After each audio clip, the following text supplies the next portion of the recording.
Moray Rabotai, avec la permission d'Hachem, j'espère que Mashiach y viendra, Be'ez Hachem, le plus rapidement possible, parce qu'on a besoin de lui.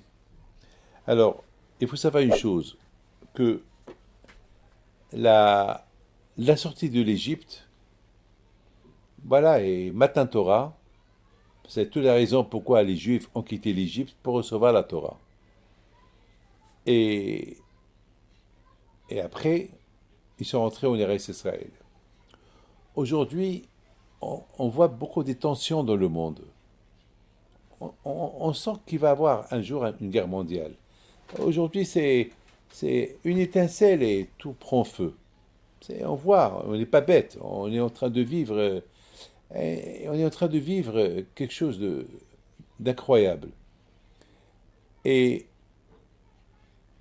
et on sait très bien qu'avant que Mashiach va venir, il va y avoir des souffrances dans le monde. Et là, Mashiach va venir pour mettre de l'ordre. Donc, on est en train de voir que, à l'époque, la Deuxième Guerre mondiale, c'était pas le monde entier qui était en guerre. La Première Guerre mondiale aussi, c'était pas le monde entier qui était en guerre. Là, à notre époque, à nous, aujourd'hui, on est en train de voir que presque le monde entier qui est en guerre. Il y a la Chine, il y a le Moyen-Orient, l'Afrique, il y a même en Europe, il y a partout. Il y a en Amérique, le Venezuela, il y a partout. On sent des tensions. Donc, bien sûr, il y a, on ne sait pas quand, mais on sent qu'il y a quelque chose qui va arriver.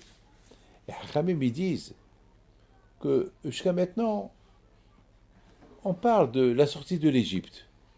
Pourquoi? Parce que on se donne un espoir que Be'ezrat Hashem, il va avoir la sortie de l'exil. Parce que maintenant, les Juifs à l'époque, ils étaient qu'en Égypte. Mais maintenant, les Juifs, ils sont partout. Donc, ça va être, c'est ce qu'on appelle Kibbutz Galouyot. Ça va être le rassemblement des exilés. Avant, c'était que la sortie de l'Égypte. Maintenant, c'est la sortie du monde entier. Là où il y a le Juif. Et alors quand ça c'est quelque chose qu'on ne peut pas savoir. Ça, c'est quelque chose que on a les monarques, ça peut arriver n'importe quel jour. Et ce qui est important, c'est que les Bnei Israël qui ont quitté l'Égypte, ils n'avaient pas encore la Torah. Aujourd'hui, Baruch Hashem, on a la Torah. Le Rahim Akadosh, il rapporte, il dit que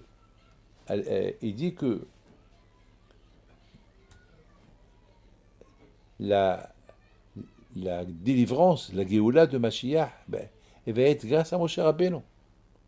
Et Moshe Rabbeinu, c'est la Torah. Alors, Rahim Akadosh, il pose une question, il dit, alors si c'est Moshe Rabbeinu toujours, il prie pour les Juifs. Alors, comment ça se fait qu'il ne rapproche pas la Géoula tout de suite? Et surtout, j'ajoute sur la question, nos sages disent que Moshe Rabbeinu il se trouve dans chaque génération. Donc ça veut dire que Moshe Rabbeinu il est partout. Chaque génération il est là, il est présent. Et d'ailleurs chaque juif qui étudie la Torah, il a une partie de Moshe Rabbeinu en lui. Par exemple, si on est en train d'étudier ensemble et je pose une question, vous répondez à la question, je vais vous dire Moshe Shapeka Amart. Je vais t'appeler Moshe. Moshe, super ce que tu dis, c'est super. Alors vous savez ce qu'il dit le Baal HaTorim? Il dit quelque chose d'extraordinaire. Il dit que le mot Moshe, même Shinhe, Hashem, même Shinhe. Dans le nom de Moshe, il y a Hashem. Et c'est de la folie. Je me suis posé une question. J'ai dit, comment est-ce possible? Parce que la Torah s'appelle Torah Hashem. Torah Hashem, Timima, Torah Hashem. La Torah s'appelle Hashem. Torah Hashem. Et Moshe s'appelle Moshe, les mêmes de Hashem. Ça veut dire que là où il y a la Torah, il y a Hashem. Ça veut dire, là où il y a la Torah, on dit, là où tu m'appelles, je viendrai te répondre. Il y a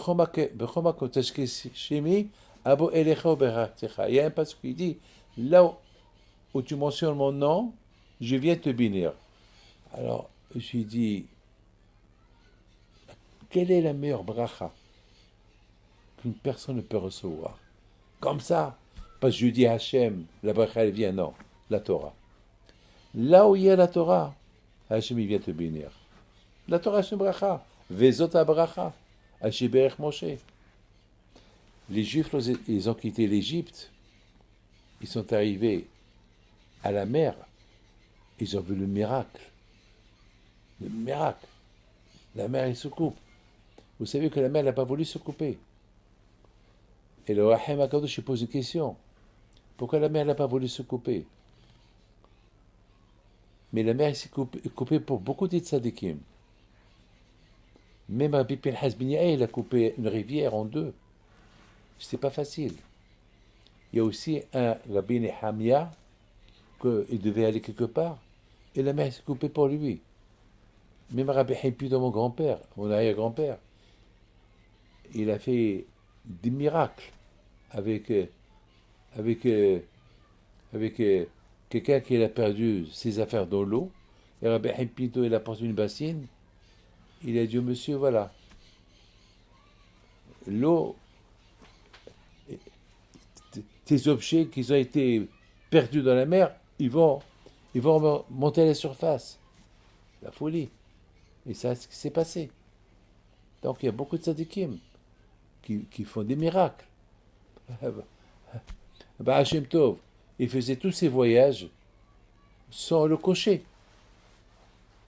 La, la, comment ça s'appelle, la Agala, le chariot, il voyage sans cocher, sans rien. Il y a des miracles. Alors, pour Moshe Rabbeinu, la mer n'a pas voulu se couper. Il a fallu, écoutez bien, il a fallu que Hachem il va apparaître, il va dire à la mer, mais coupe-toi pour Moshe Rabbeinu. Et la mer, il dit à Hachem, mais Hachem, mais ils n'ont pas la Torah. Moi, je ne peux pas changer ma nature. Il n'y a qu'avec la Torah que je peux changer ma nature. Alors Hachem lui a dit, tu as raison, mais ils vont recevoir la Torah maintenant. Et ceux, puisqu'ils vont aller recevoir la Torah, alors coupe-toi pour eux.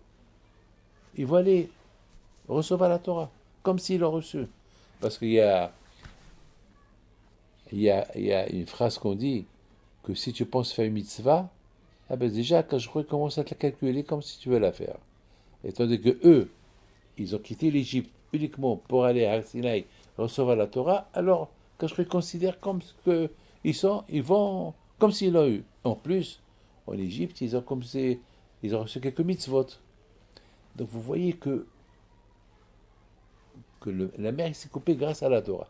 Et aujourd'hui, on a la Torah. Donc aujourd'hui, c'est les moments aujourd'hui que, Baruch Hashem, la Géoula peut venir. Grâce à la Torah, regardez-vous, regardez Baruch Hashem, comme des gens, ils retournent vers la Torah. Ben là, j'ai jamais vu dans ma vie autant de Torah que notre génération. Jamais. J'ai 76 ans presque. Et je me rappelle, au Maroc, il n'y avait rien. Il n'y avait rien. On avait des grandes tzadikim, il n'y avait pas d'ishivot, il n'y avait pas de kollel. Avec ça, il n'y avait rien. Il y avait peut-être 20 000 juifs. Il y avait une petite yeshiva de... Rien du tout. Il n'y avait rien. Il n'y avait que ceux qui avaient de l'argent qui pouvaient prendre un rabbin privé. Notre papa, Alav Shalom, il nous prenait des rabbins privés. D'ailleurs, c'est la raison pourquoi ils m'ont envoyé à l'âge de 7 ans à la yeshiva. Parce qu'il n'y avait rien à Essaouira. Même à Casablanca, même à Marrakech. Il y avait un peu. Il y avait des yeshivot, même Rabbi Shalom Sess, il raconte qu'à Meknes, il y avait une yeshiva, mais il n'y avait pas beaucoup là-bas dans cette yeshiva. Il n'y avait pas beaucoup. Aujourd'hui, des centaines de milliers d'avrichim en Amérique, là, au Canada, en Australie, partout. Il y a beaucoup de Torah aujourd'hui. Mon cher Rabbeinu, il est heureux, il est content. Mais il veut qu'on fait plus. La Géoula, elle ne peut venir parce que maintenant, on a le potentiel, il y a la Torah. Il y a la Torah. Aujourd'hui, grâce à Dieu, il y a ce que jamais il y a eu. Jamais il y a eu ce qu'il y a aujourd'hui. Donc on est dans on est dans les temps. Maintenant, je voudrais maintenant il y a quelque chose de magnifique que je vais vous dire. Vous savez que lorsque les Juifs ils ont traversé la mer, les Malachim ils ont voulu faire Shira. Quand je leur ai dit non, ne faites pas la Shira. Laisse les Juifs font la Shira. Alors j'ai pas compris. Pourquoi les Juifs oui et pas les Malachim? Quand je il a dit aux Malachim, non, je suis en train de et les Égyptiens ils sont en train de couler. Alors c'est pas le moment que vous faites Shira pour eux. Alors moi je me suis posé une question. Ah pourquoi les Juifs eux oui et les Malachim non? Quelle est la raison? Malachim, pour les Malachim, non, il leur a donné l'excuse. Il y a les Égyptiens qui sont en train de couler, il faut avoir un peu de rahmanot, un peu de pitié. Mais c'est alors les Juifs et les Malachim, ils ont dit d'accord, on ne fait pas la Shira. Mais les Juifs, ils ont fait la Shira. J'ai pas compris. Hachem, pourquoi tu laisses les Juifs faire la Shira et pas les Malachim, les anges? De la même façon que l'argument que tu as pour les Malachim, pour les Juifs aussi. Eh, les Juifs, pourquoi vous faites de la Shira? Tes ennemis sont en train de couler. Attends. Et Shlomo Melech il dit, Bilpol oibecha tisma. Lorsque ton ennemi il tombe, il ne faut pas être content. Alors toi, vous les Juifs, vous êtes contents? Alors, les Malachim, ils les laissent pas, ils laissent les Juifs. C'est pas normal. Et j'ai pensé une phrase extraordinaire. Et merci à Hachem qui m'a ouvert le ciel, la tête pour la comprendre. Parce qu'on appelle la Torah la Shira. Comme c'est écrit dans Parashat Ha'azino, Ve'atak kitvu lechem hashira azot. C'est une mitzvah dans la Torah d'écrire un Sefer Torah. C'est une mitzvah d'étudier. La Shira, elle s'appelle Torah. Pourquoi? Parce que, de la même façon que lorsque tu chantes, qui chante? Celui qui est content. Est-ce que quelqu'un qui est en deuil va chanter? Non, il pleure. Est-ce qu'à Tisha B'Av, on chante? Non, on pleure. Mais lorsqu'il y a un mariage, on chante ou on pleure? Non, on chante. C'est la joie. Ah ben la Torah te donne la joie. Regarde, beaucoup des fois lorsqu'on fait un bon cours de Torah, on voit les gens, ils font comme ça. On est heureux. Lorsqu'on comprend quelque chose dans la Torah, on est heureux. Ah ben maître, les Malachim, eux, lorsqu'ils ont voulu chanter la Shira, ils ont voulu chanter la Shira pour la Mapala, pour l'extermination de Paro et de ses soldats. Là, je leur ai dit non, un peu de Rahmanout. Ah, pourquoi les Juifs ils chantent? Ils ne chantent pas pour eux, ils chantent pour la Torah. Azesh Moshe et Tashira Hazot. Et la Torah, on l'appelle Zot. Vezot ha Torah. Zot, dans la Kabbalah, on appelle la Shekhinah Zot, on appelle la Torah Zot. Zot, en point. Zé élevé Anvio. Oh, c'est ça Hachem. Ils ont vu Hachem lorsqu'ils chantaient Azesh Moshe. Donc à Tiamsou, ils ont vu Hachem. Hachem s'est dévoilé à eux. Ils étaient tellement heureux et contents dans la joie. Lorsqu'ils ont fait la Shira, ils étaient tous des prophètes. Parce que c'est Moshe qui a commencé. Moshe il a commencé. Moshe il a dit Az Yashir Moshe. Il a commencé à chanter. Mais les ministres, tellement qu'ils étaient heureux. Et on devient prophète lorsqu'on est heureux. Tellement ils étaient heureux. Ils étaient dans un matzav, des conditions de joie. Ils ont vu la main d'Hachem. C'est tellement heureux. Ils sont devenus prophètes. Ils sont devenus prophètes. Rabbi Haim Pito, mon grand-père, Alav Shalom, il était un païtan. Rabbi Haim Pito, le grand aussi, était un païtan. Il chantait tout le temps. Et on sait très bien que la plupart des prophètes que la Torah nous raconte, ils étaient prophètes parce qu'ils chantaient, ils étaient heureux. La prophétie, elle vient uniquement lorsque quelqu'un il est heureux. Lorsque quelqu'un il est heureux, ça veut dire que il n'a pas de problème. Même s'il a des problèmes, il voit dans le problème la joie. Il dit si Hachem a apporté ces problèmes, c'est parce que Hachem connaît. Il accepte. Il est toujours heureux. Alors là, la prophétie, elle vient chez lui. Elle tombe sur lui. On a vu que Elisha, le prophète, il s'est énervé. Lui était prophète, un grand prophète, il était après Moshe Rabbeinu, après Eliyahu Navi. Et il y a ceux qui disent qu'il était 2 fois plus qu'Eliyahu Navi, Elisha Navi. Et il s'est énervé sur le roi d'Israël. Après le roi d'Israël, il lui a dit, je t'en prie, calme-toi, pardon. Alors, Elisha Navi l'a demandé, alors apportez-moi un instrument de musique pour que lorsque j'entends la musique, je vais devenir pour comme ça me donne la joie pour voir qu'est-ce que Dieu il veut de ce roi-là. Vous voyez la joie. Azaché Moshe, ça ils étaient tellement dans un niveau spirituel, ils sont devenus prophètes comme Moshe Rabbeinu. Azaché Moshe, au Bnei Israël. Mais pourquoi ils ont chanté? Parce que là, ils ont compris que tous ces miracles que Hachem leur a donnés, il leur a fait que pour la Shira, pour la Torah, qu'ils vont recevoir. Donc, eux, ils étaient heureux, pas pour l'Égyptien, pour la Torah. Et entre-temps, puisqu'ils étaient pour la Torah, et pourquoi Hachem, il a fait tout ce qu'il a fait. Alors, mais il se pose, et pourquoi Hachem, il a fait avec nous tous ces miracles? C'est par rapport à la Torah. Et alors, tout Azesh Moshe, on raconte les miracles qu'Hachem il a fait avec eux. Mais, n'oublie pas une chose. Azesh Moshe, Az. C'est quoi Az? Az, c'est le chiffre 8. Aleph Zayin. C'est quoi 8? Le chiffre 8, c'est le chiffre au-delà de la nature. C'est Olam Haba, c'est Gan Eden. C'est le chiffre 8. Il y a 6 jours, il y a le 7e jour. 7 c'est Shabbat, et après Shabbat, c'est le 8. Le 8, c'est au-delà de la nature. Le chiffre 8.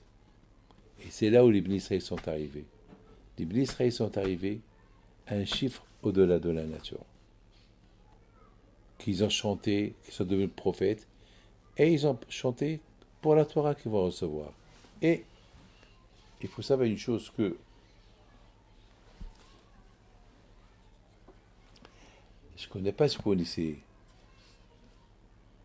Ça veut dire que les Juifs, ils ont chanté. Ah, tout ce qu'Hachem il a fait pour nous, pour la Torah. Dans les deux que Malachim, eux, ils n'ont pas de Torah. Alors, il ne faut pas qu'ils chantent.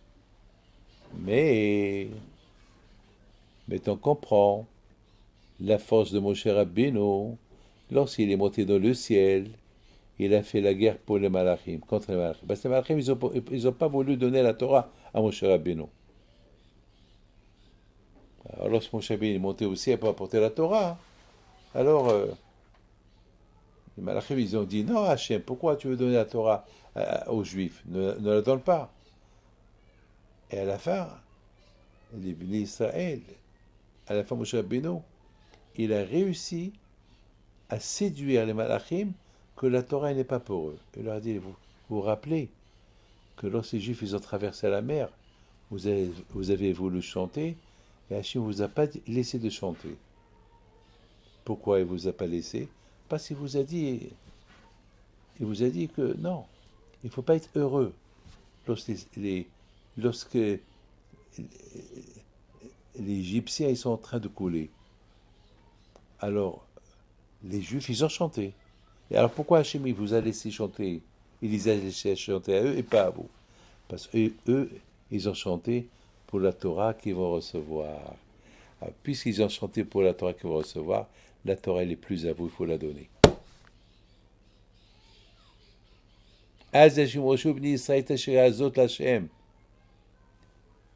Vous n'avez plus le droit de la garder. Je termine mon cours. Il y a une chose qu'il faut savoir. Az Yashir Moshe ou Bnei Israël et Hashira. Écoute bien. Az Yashir Moshe, Moshe c'est le nom d'Hachem. Moshe, Hachem. Ou Bnei Israël, les Juifs. Ita Shira Azot. Shira, c'est la Torah. Eh bien, Hachamim, ils disent Kutsha Berichu, Oraita, Am Israël Had. Que Hachem et les bénis Israël et la Torah, ils sont une. C'est pas séparé. Hachem, il est séparé. La Torah, elle est séparée. Et les bénis Israël, ils sont un ensemble. C'est comme une veste. On n'appelle pas la veste, on appelle les boutons, c'est les boutons, la veste, et après c'est les- on ne sépare pas la veste de, bien sûr, comment ça s'appelle ça, comment ça s'appelle, vous savez, comme par exemple, il y a le pantalon, il y a deux pieds, comme par exemple le corps, la tête c'est la tête, les mains c'est les mains, les pieds, c'est un ensemble. On ne va pas séparer la tête des pieds. Un exemple, si vous avez mal à la main, vous avez mal dans tout le corps, vous avez mal aux dents, c'est tout le corps qui a mal, c'est pas que la dent. Vous avez mal à la tête, c'est tout le corps qui est malade. Parce que le corps entier, c'est un ensemble. Eh bien, Hachem, la Torah et Am Israël, c'est un ensemble. Had. Ehad. On dit Hachem Ehad, Israël Ehad, Torah Ahad. Donc maintenant, on comprend très bien que les bénis Israël, lorsqu'ils ont quitté l'Égypte, ils ont traversé la mer, là, ils ont compris qu'il y a la Torah, elle est réunie avec Hachem. Et il devient un ensemble. Donc, puisque la Torah, avec Am Israël, devient un ensemble, donc, c'est tout. Il faut savoir, puis c'est un ensemble. Donc, Moshe Rabbeinu, il a dit au Malachim, vous n'êtes pas ensemble avec Hachem. Vous êtes séparés. Vous êtes là uniquement pour faire la shira, chanter pour Akadosh Baruch Hu. Il n'y a pas un ensemble entre vous et la Torah. La Torah n'est pas à vous. Mais nous, oui. La Torah est à nous. Parce que nous et la Torah, nous, avec la Torah, on devient un ensemble avec Akadosh Baruch Hu. C'est extraordinaire. Et à la fin, ils ont accepté. Ils ont donné la Torah à Moshe Rabbeinu. Et Moshe Rabbeinu est descendu avec la Torah.